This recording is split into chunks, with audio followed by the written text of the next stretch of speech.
Welcome back to the channel, everyone. My name is Beluga, and I've had a long hiatus with my videos, unfortunately. Uh, Mainly, that is not voluntary. You know, stuff happens. But there's only two things that could bring me out of my retirement, sort of, or hiatus, or break, or whatever. That being my friend bugging me for 5 months to watch his video, and of course, the great ending hater himself, Saint the Chief, dropping his magnum opus. Now, we debated right before the Super Bowl, Chiefs and the 49ers. No. The Super Bowl prior to that. We had a debate, great debate, wonderful debate, and a debate that I actually went ahead and prepared for. Um, and I told him, he mentioned at the end of the video, at the end of the debate, that we were going to um, he was going to release his magnum opus, and I told him I would react to it. Because of course I would. This is, of all the ending hater, we have Browns. I like Browns as a person. She's a good person, I think. But I think that of all the ending defenders, Saint the Chief is the best one. And he's the only one who's not cowardly. We have a bunch of pathetic, gutless, spineless cowards like Serenity, who prance around and talk a lot, but they refuse to debate. Saint Chief started the whole thing about the debating. He started that in our culture, which I'm very grateful for. I'm very, very happy about.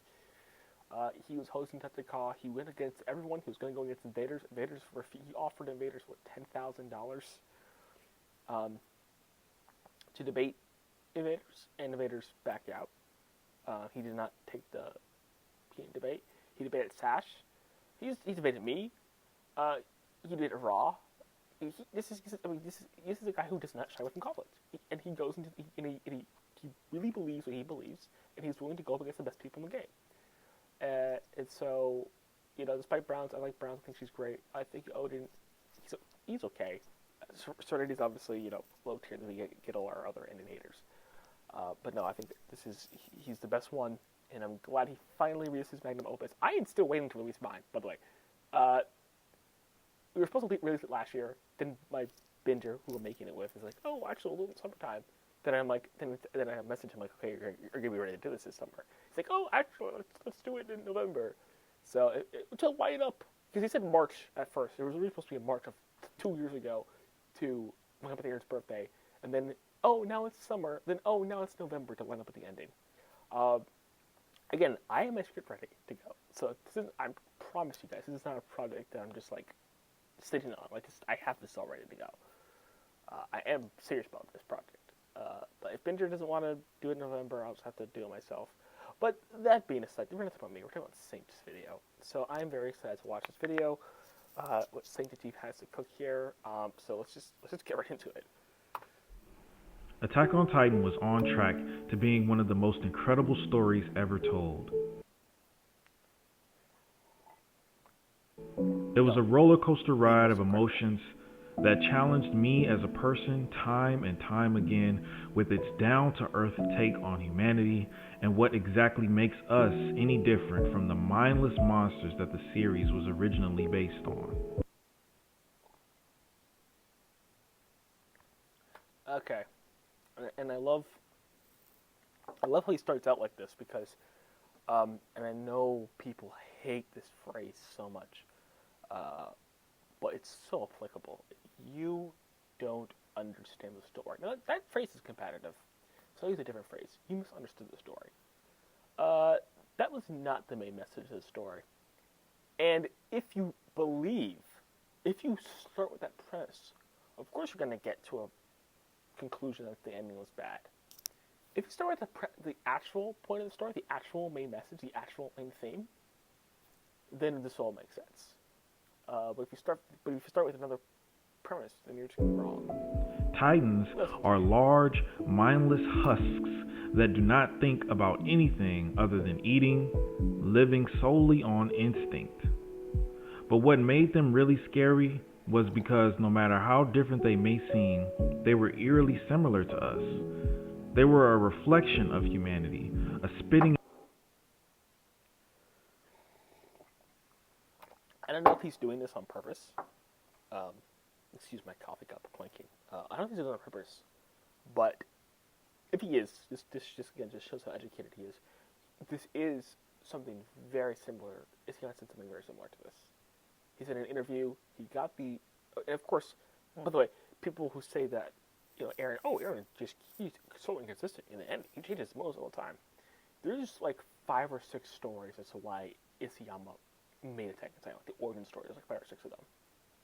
Does it mean he's inconsistent? Does it mean that Attack on Titan didn't happen? No, just there's different things that played into it. There's different angles. There's multiple reasons why he made this. It wasn't just one. And so you can ask him one day. He'll say one answer. You can ask him another day. It's a different answer, and they're both true. But no, he said he was in a coffee shop and he sorry, internet cafe. He used to work at an internet cafe, and there would be drunk people, but they would have their mind lost. They wouldn't be of sober mind. They have their mind lost, so to speak, being mindless, so to speak. But they would be like they're human. They're humanoids. They're human beings.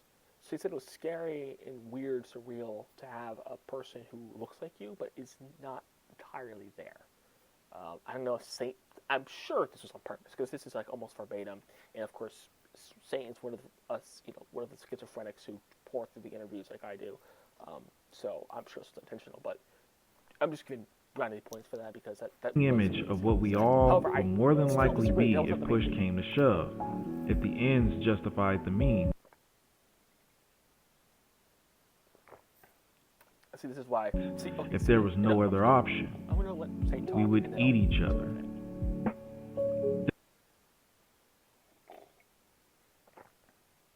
Okay. He's right. No, he's right. This was a theme. This was absolutely a theme, and now I'll see why it's titled "Give Up on Your Dream and Die." This was a theme for sure. This was present in the story for sure. Here's the issue. Here's the problem. Again, he's building up this narrative that the story was truly, if you were to boil it down, take away all the window dressing, take away all the unnecessary stuff, take away every gratuity, and just boil Attack on Titan down to what it truly actually is. It is truly a story about humanity being pushed into a corner and eating each other and doing what they need to do to survive. That is untrue.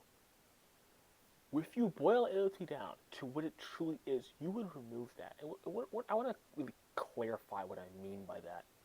What I mean by that is that if you were to it's kind of like the shit of feces. If you were to remove that thing, a characteristic, or a part of Attack on Titan, a component of Attack on Titan, if you were to remove that part, it would no longer be Attack on Titan. That's what I mean. You can remove the foreshadowing, and then you're saying, oh, foreshadowing makes AOT special. Listen to what I said explicitly. I mean, if you remove that thing, it is no longer the show. Right? What is Attack on Titan? I'm not talking about like the literal sense. It's literally a story. What is it? Like, in its essence. And this may sound like a nebulous concept, but it's really not a nebulous concept. It's really not. You can grasp it. But you can remove this part. You can definitely remove this part and it will still be Attack on Titan. You cannot remove the theme of contentment and it still be Attack on Titan. That's something you cannot remove. That is not a gratuity.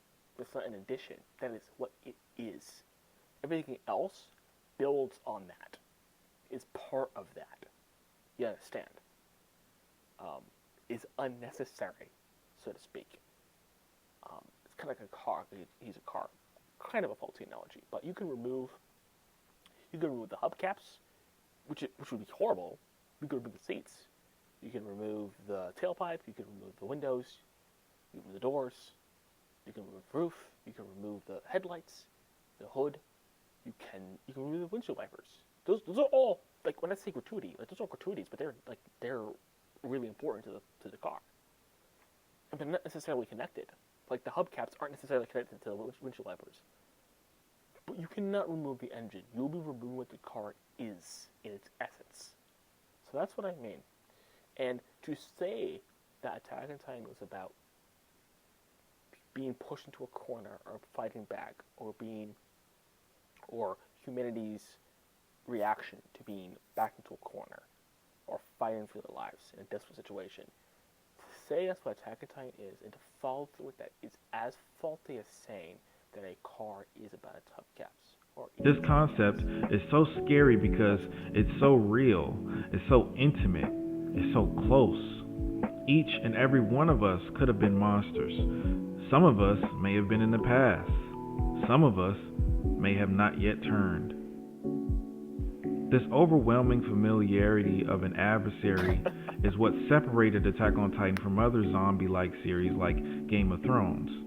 Because as the Nightwalkers themselves are very much a force to fear, they at least appear to have intelligence and some sort of motive. For the most part, Titans did not have this quality, and this is what made them the most terrifying beings and the perfect creatures for our characters to attempt to overcome.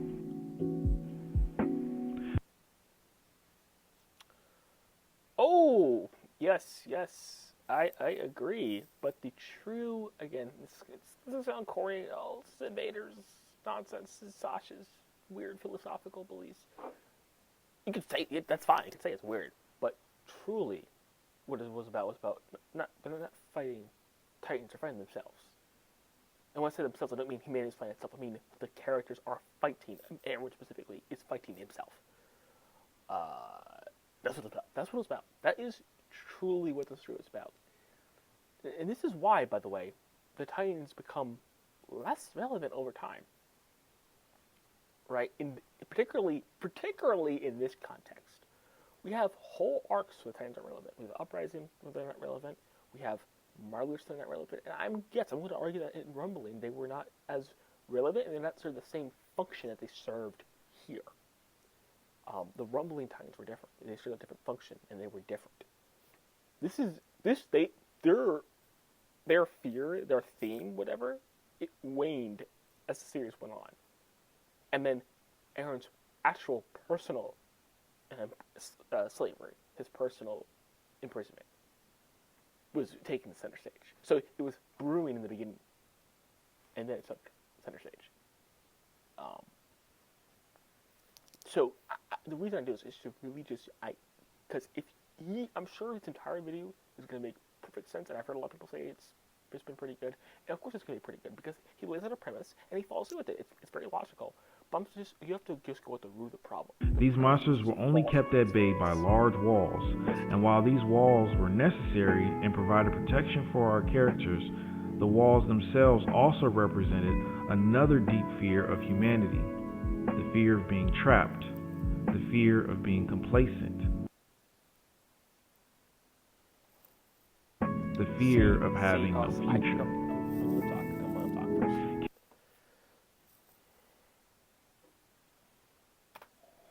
Okay. This is wrong, and this is what I mean about the contentment and Eren's self-imprisonment being the main theme. Because I know I keep saying Eren's self-imprisonment, contentment, and he goes like, what are you talking about? I will explain. I will fully explain, don't worry. But this is what I want to talk about, because you guys have to remember that okay, and I always love to do this exercise instead of just telling people what I actually mean or what my point is. I like to remind people of the story so they can put it together themselves. So what happened in the season 1 finale? For those of you who watched it, the season 1 finale. What exactly happened? Rewind your memory. And of course, all the AoE bros were like, yeah, yes, AoE happened. I was sure the entire world was so excited. Okay, sure, that was in there too. What happened after? Do you remember what happened after that? There was a meeting that Commander Erwin had. And secondly, how did they capture Annie in the first place? Like, seriously, rewind your memory. How were they even able to capture? What was the plan? Do you remember the plan? Eren was being arraigned, and he had to switch with Jean. Now, how was he being arraigned? And why am I saying all this? Well, he was being arraigned because the government was trying to shut down the Sarah Corps on multiple occasions because they were very unpopular in the country. Yes, dear listener, Silver Corps was unpopular in the country. I'm sure you remember that's not what I'm saying it. They were unpopular because they were entirely unnecessary. The show in the first episode goes painfully out of its way to demonstrate that the Silver Corps has zero functional purpose whatsoever. And again, I have to remind you guys, the Civic Corps existed before Walmaria fell. Remember, what was Keith Shaddis doing? What is the actual opening of the story? It's the beginning is Keith and the Civic Corps going outside the walls. That's what it is. And this is before Walmaria fell. So just to remind you guys exactly what the Civic Corps did, everyone was perfectly well fed. They were fine. They weren't even poor. They were fine. They were genuinely fine. They were doing fine. Like, great. They have like privileges like meat and the ocean, but they were fine. They had places to sleep. They had markets. They had clothes. They were fine. They weren't in poverty. They were fine. I've seen a lot of people on Twitter say, "Oh, well, Perry was an impoverished nation." No, it was not. It was not impoverished. It was a pre-industrial nation, but it wasn't impoverished. They had, some stuff of food, but they were fine. Before Walmaria fell, they were fine on food. They were genuinely fine. The whole point of Civic Corps, people were mad because it was entirely unnecessary. It was purely about the thrill of, or the joy of going outside the walls and seeing and getting those privileges, seeing those new things, seeing the ocean, seeing meat, the fresh air Levi mentions. I mean, these people were literally sacrificing their lives for fresh air. And it's not an exaggeration. That's what they were doing. That is what they were doing. And it was for that purpose. Now, was it wholly for that purpose? Of course not. They want humanity to reclaim the world. Of course it did. But it was not because for any functional reason. It was because of they wanted to experience the world. And so they were very unpopular. And them capturing Annie was able to keep them alive because they actually showed their usefulness. Their usefulness, which, by the way, had nothing to do with what they originally were doing.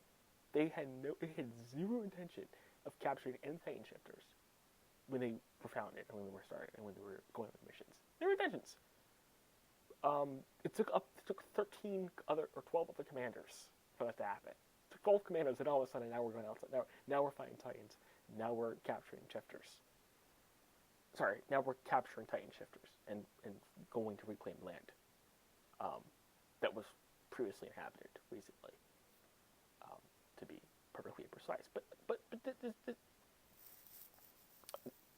so the reason I bring this up, the reason why I bring this very long tour through history, the history of the book, is because I want to make this very clear that Errands, they did not feel trapped or stifled inside the walls. Humanity didn't. That was never a main theme.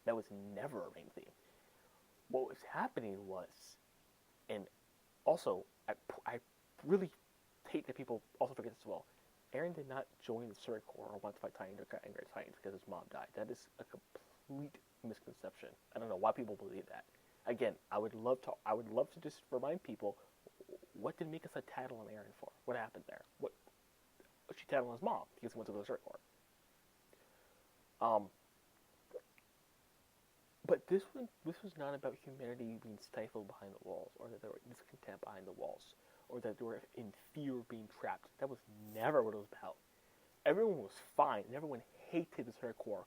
And rightfully, by the way, rightfully so, because they were genuinely wasting their taxpayer dollars on nonsense.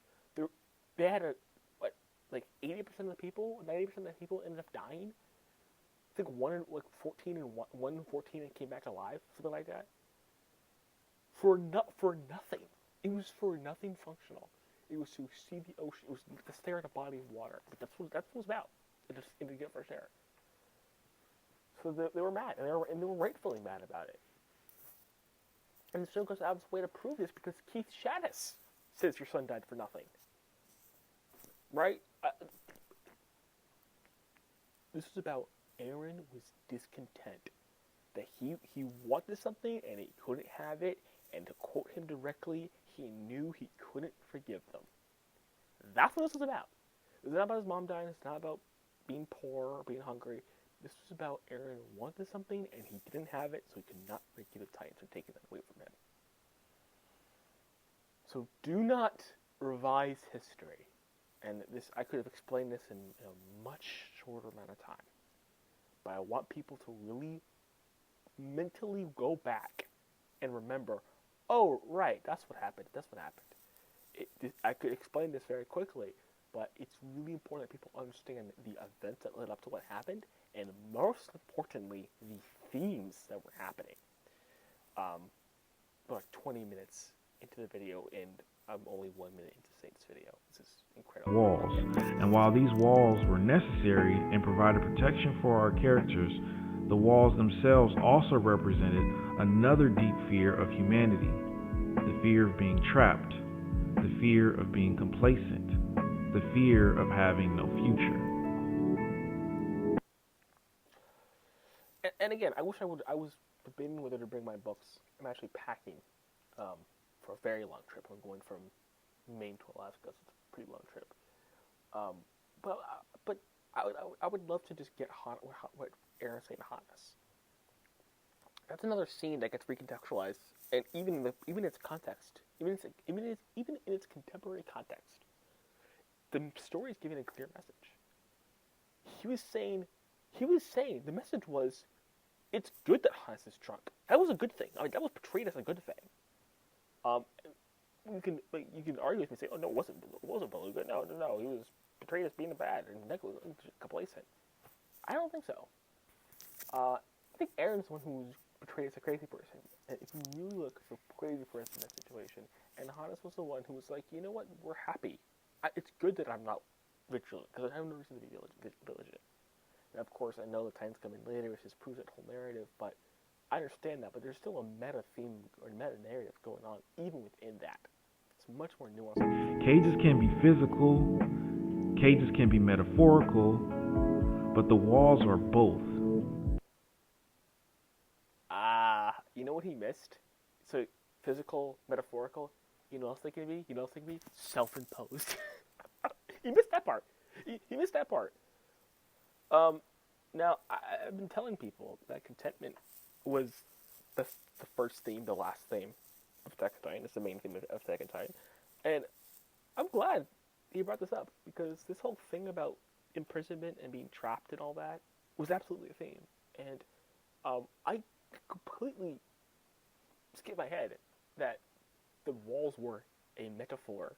Yes, they were a metaphor. What were they metaphor? What were they? What were they metaphor for? I wonder. Okay, continuing. The walls are so strong that they can keep the large titans at bay, but at the same time, they restrict humanity from being able to pursue happiness. It's no. See. This is my problem. This is my problem with ending haters. They start to rewrite history. That is, as I spent so much time explaining earlier, I'm not going to repeat myself because it's going to be like a 4-hour video if I do. That is wrong. That is wrong. Everyone was perfectly happy, very happy. There was one person in the entire country who was unhappy. That was Eren Yeager. The one person. Everyone else was fine. Everyone else was doing fine. Now, of course, I know people lost kids and Keith and all. I understand that, but you know what I mean. You know what I mean. The people were happy. They were angry. The main gripe they had was that the Circuit Corps was wasting their money. No wonder why some of the characters in Attack on Titan refused to accept these walls and dared to venture beyond them in hopes of achieving something.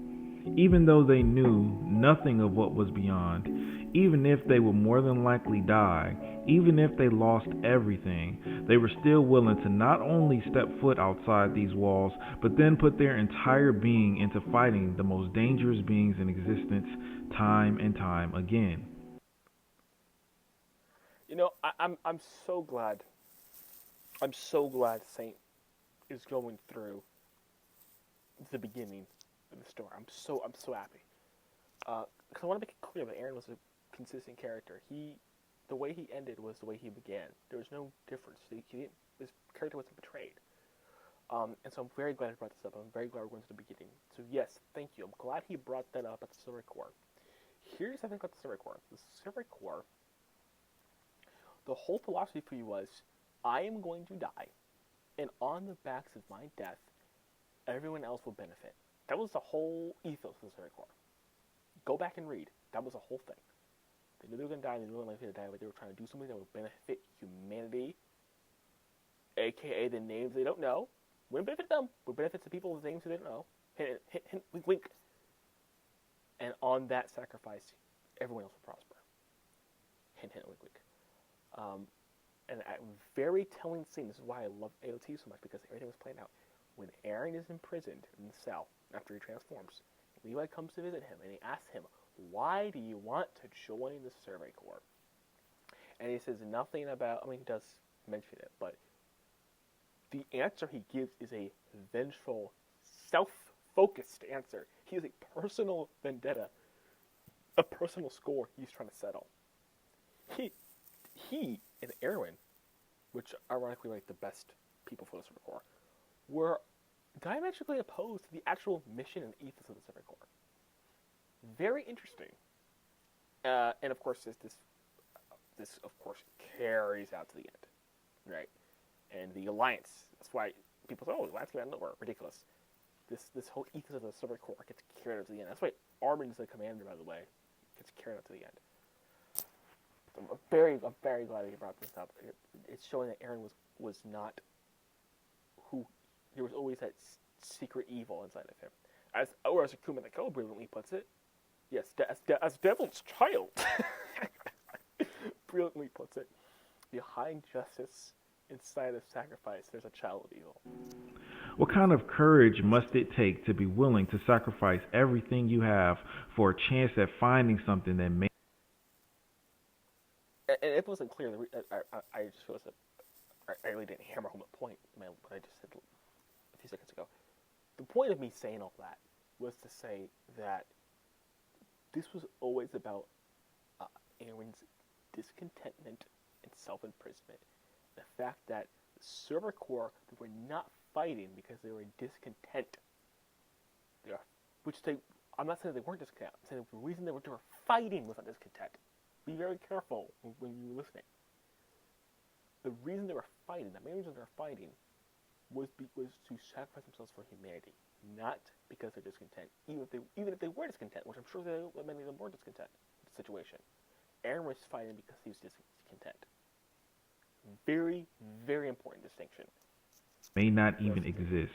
Does this willingness to delve into the unknown for an almost guaranteed death make you brave, or does it make you insane? Perhaps it's both.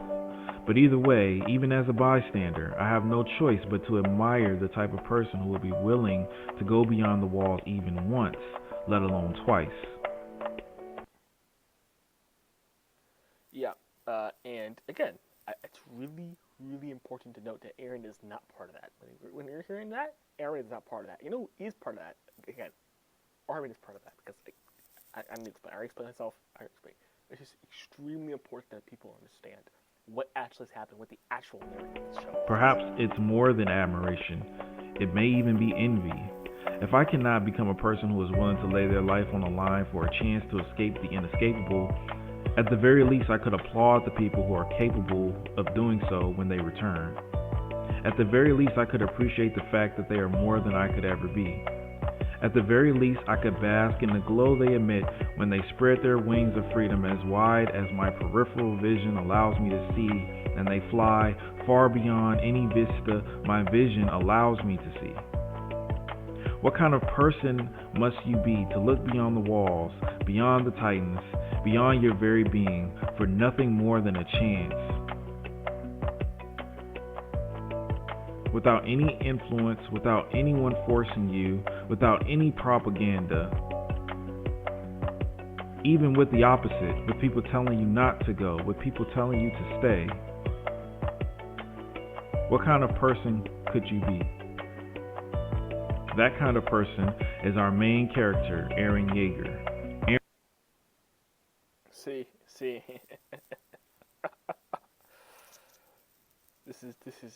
You see why I spent so much time debunking what may have seemed like meaningless distinctions.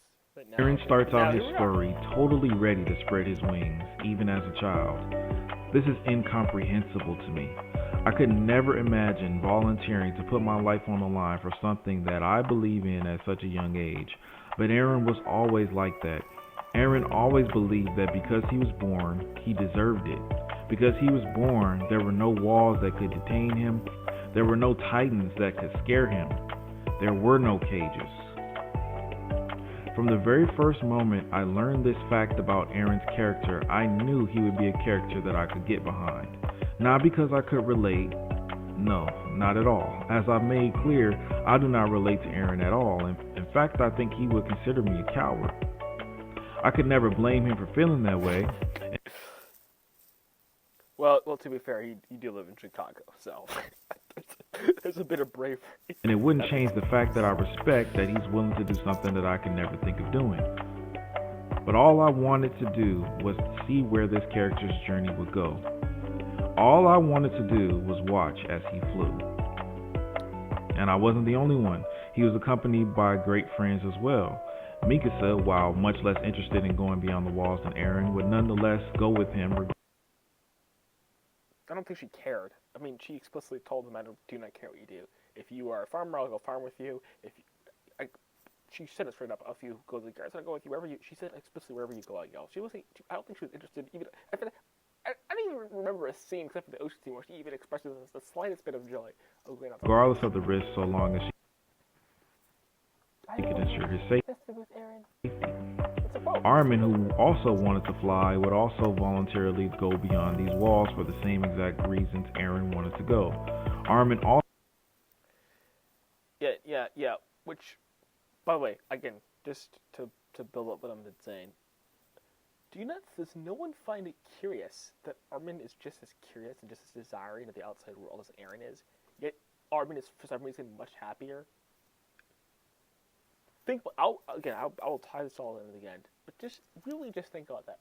What do you think the authors also believed that he should be free, even though he was a bit less brave than Eren?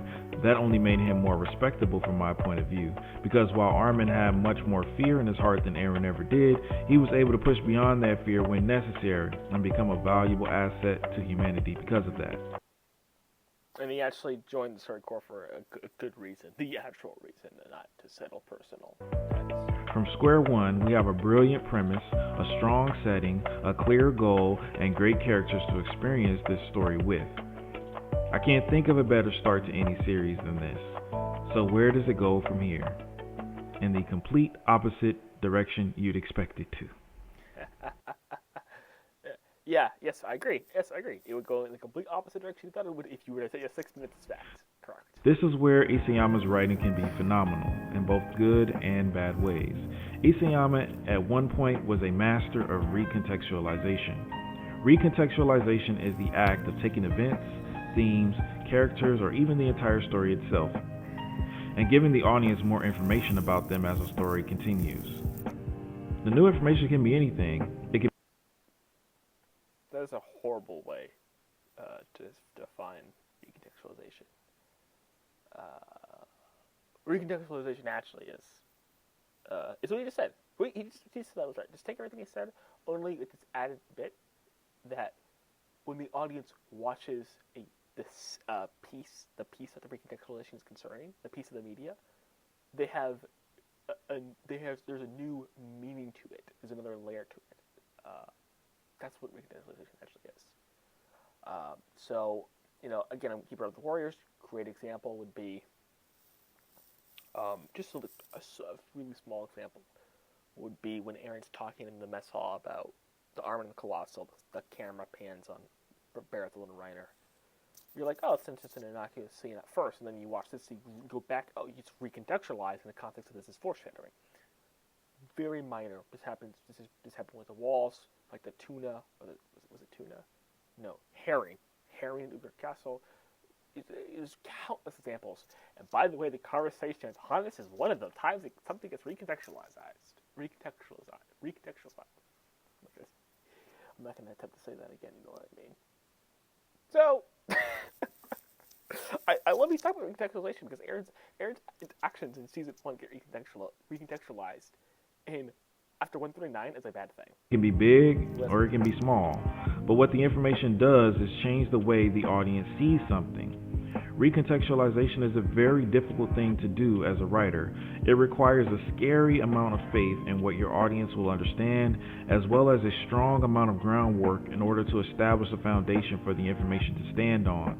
One of the best examples of recontextualization I can think of is in the Disney film Brother Bear. Now, say what you will about this movie, but one thing it did objectively well was its final recontextualization. Spoilers if you haven't seen the movie, but Brother Bear is about a young man who kills a bear for stealing his food. In the process of killing the bear, his oldest brother gets killed. This enrages him even more, and he continues to try to kill the bear. Throughout the movie, he refers to bears as Haha, Brother Bear. monsters who are heartless, and this worldview of his gets confirmed in his eyes when his brother dies. However, due to some Disney magic, he himself becomes a bear and has to find a specific mountain in order to change back, but he doesn't know where this mountain is. Lucky for him, he randomly bumps into a small cub that knows exactly where the mountain is. So he reluctantly goes along with his cub to the mountain, but right before they arrive, the cub tells him a story. The story of how the cub got split up with his mother, whom he thinks he'll be meeting at the mountain. Turns out that this cub's mother was actually the bear that the main character had been chasing and killed. The main character finds out at the same time the audience does, recontextualizing the entire story. The bear was never trying to kill anyone, it was only trying to protect itself and its cub. What's so great about this recontextualization is it perfectly mirrors the theme of the story, which is to try to see things in another's eyes, through another perspective. If the main character had done this with the bear initially, both his brother and the bear would still be alive. Now, say what you will about this movie once again, but this recontextualization was masterful and a clear and, dare I say, perfect example of how to perform a writing exercise like this. Now, how does it... What? I don't understand the Brother Bear. I don't understand what's this. It's fine. Just you could have used a plethora of Attack on Titan examples. Again, I'm thinking of like 5 or 6 already. I can think they're small, but like there's big ones that are there. It's so strange. Isayama do recontextualization? For starters, we get more information about the monsters our characters face. We find out that people are capable of transforming into them. This complicates things, to put it mildly, because now these mindless monsters we have been dealing with have evolved into something more and become a much more nuanced and complex issue. You see, killing mindless monsters is one thing, but killing sentient human beings is entirely another. Just a very, very, very small nitpick, but the laugh that Annie does, and this is in an interview, this is confirmed. People say, oh, Annie's a heartless monster, she has no guilt for what she did. Untrue. Actually, she said she laughed. A bunch of reasons why she laughed, but one of them was because she felt guilty. I just felt I needed to bring them up because people say that it's just patently false. Sentient human beings that you actually know makes it even worse. Oh yeah, this is probably the best example of recontextualization, which I mentioned earlier, which is when Eren says he'll destroy the entire world. By the way, what did he say after he said I'll destroy the entire world? He said, I am free. Not I'll destroy all my enemies, not I'll go outside to the outside world. He said, I'll destroy the entire world, I am free. Very interesting, which gets recontextualized twice. Once when he does the rumbling, and then the second time when in 131 when we know why he did the rumbling, and then 139. The other recontextualization that happens early on is Trust Arc, where Eren is saying whoever sees these things will be the freest person in the world. That gets recontextualized in 131. I mean, it literally is invoked. That speech is invoked in 131. That gets recontextualized. As Eren actually not caring about going into the outside walls, but do you want him to do something else? Rather interesting. And the third thing, the walls. Those get recontextualized in a way, because when Eren is using the rumbling, he is surrounded by the steam of the Cloth Titans, which makes a wall around him. Thus, so you go back and you read the walls, you see, again, they're a metaphor for Eren's self-imprisonment. Not Marley, not Titans, him. He is the one imprisoning himself. There, boom! I just got a great example of recontextualization. There you go. I don't know, you could have foregone the whole Brother Bear nonsense. And what I said was actually relevant to the video, because what I said was actually, a thematic statement.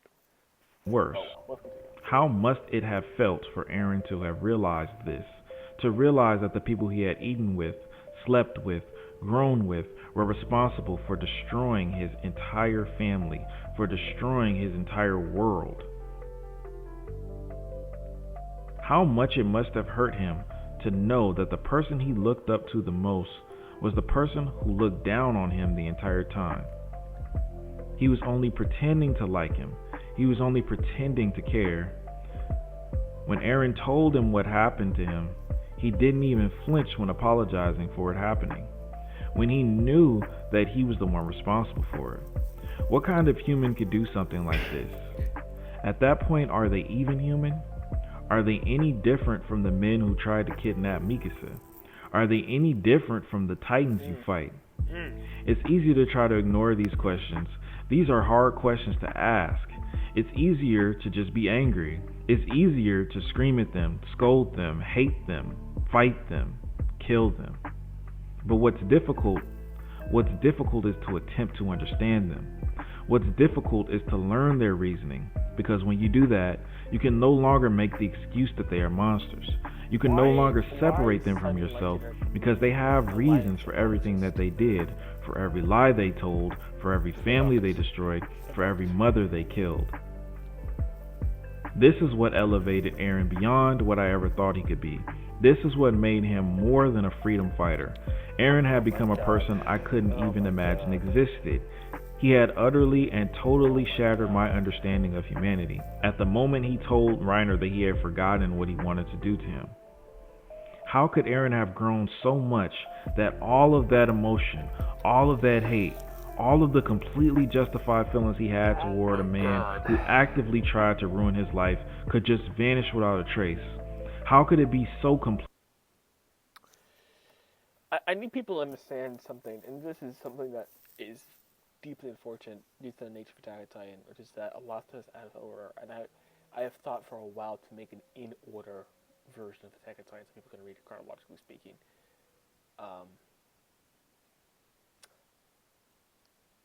You guys have to remember that 131, the first part of 131, happens before 100. So, Eren's saying he's worse than Reiner, that happens chronologically before this. Now, when you're watching it, and as he's describing, he's watching Eren grow as a character.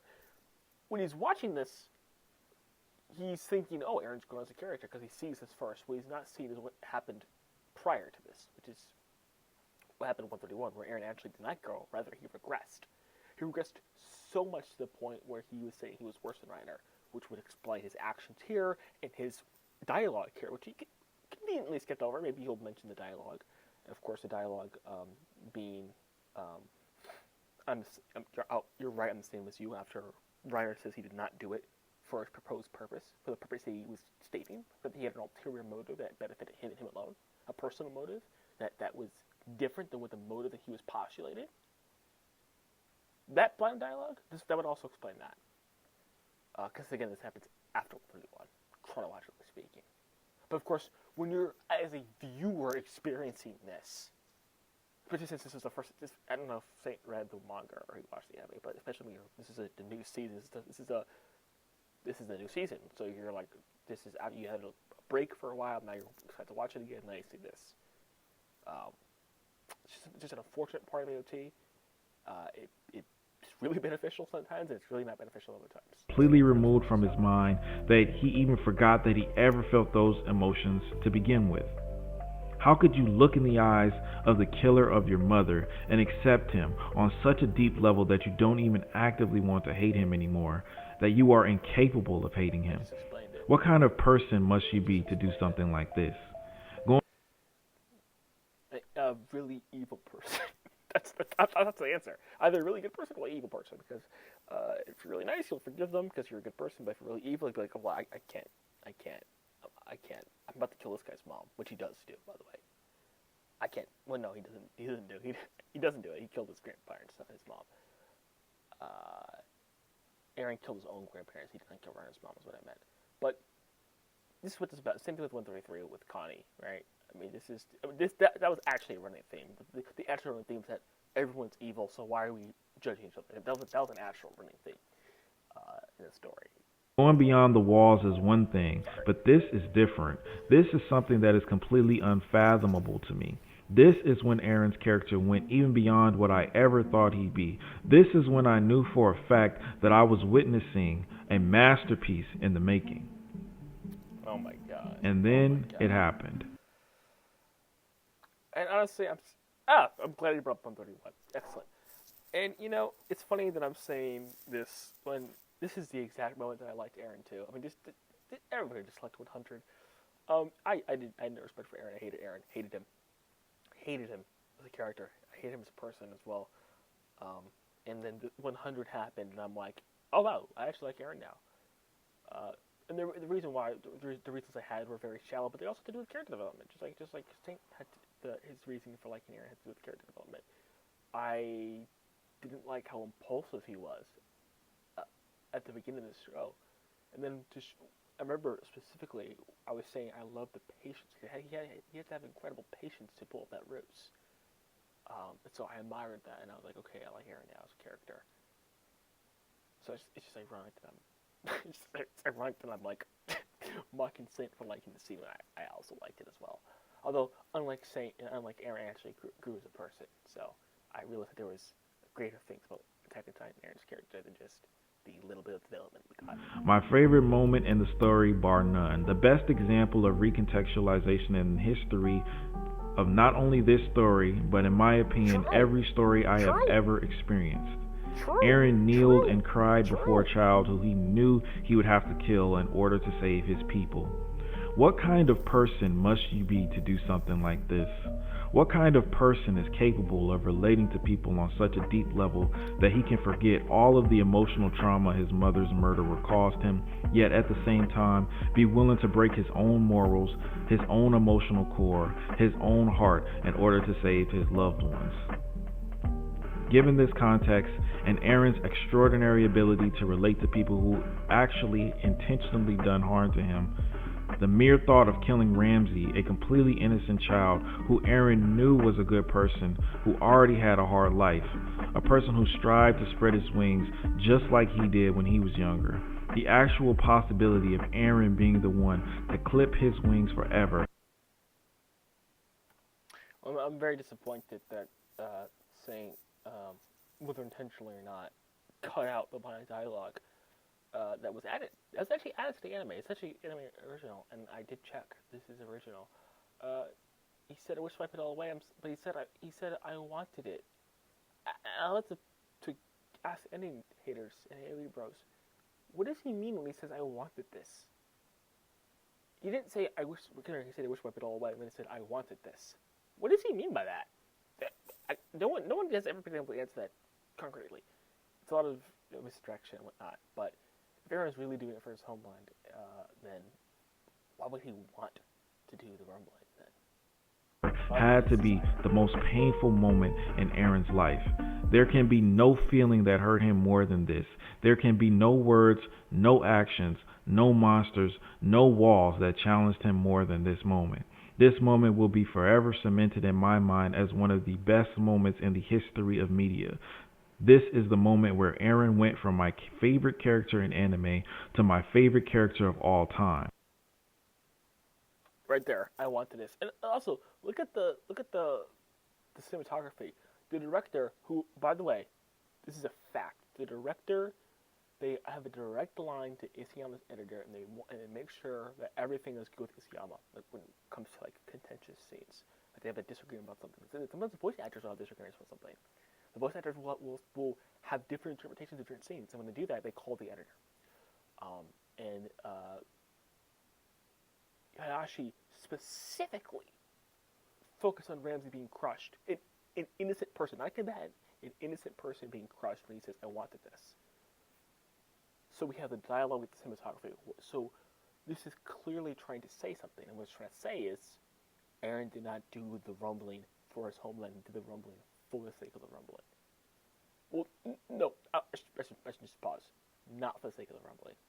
I should say, yes, there was another reason, but he was not doing it for his homeland. He wanted to kill people. He wanted to exterminate the world. He wanted to destroy the world. That's what his goal was.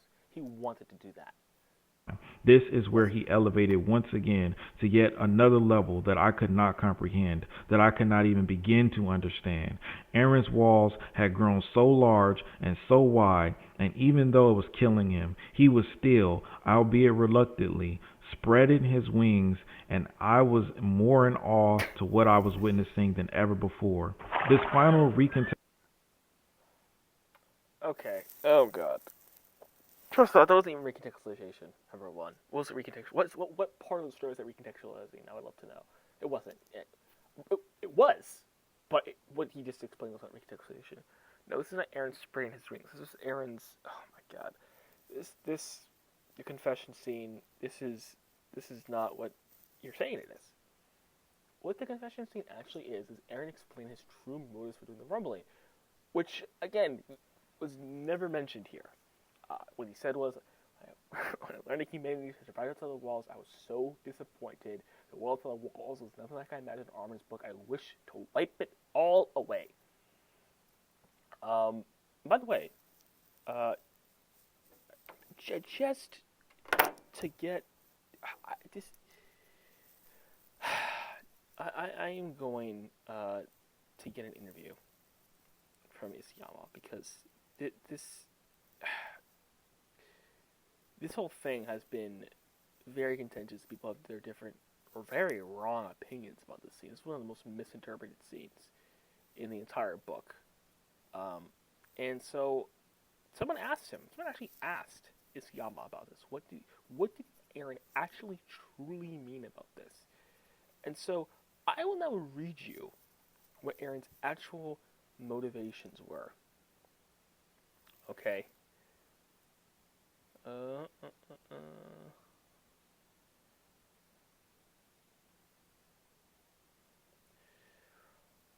Okay.